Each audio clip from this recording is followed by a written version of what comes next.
example of what the lack of information does, and it really does make their lives more difficult in that sense. Secondly, the lack of access to healthcare. I'm going to say there are some positives here in the sense that systemically there have been barriers to healthcare for access to refugees in Cyprus because they're not part of the general health system.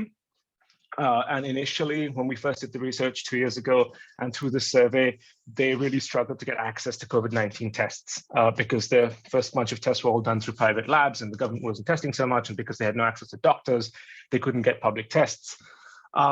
So that was the first major issue, even though that's improved now because rapid tests are available for a few euros. We also see that the pandemic has exacerbated pre-existing health conditions and chronic health concerns. Again, this goes for the general population as well, but especially since they don't have access to to the health system and they have to do it through the general hospitals, this has really pushed back a lot of their long-term pre-existing conditions, whether it's heart conditions or diabetes and things like that.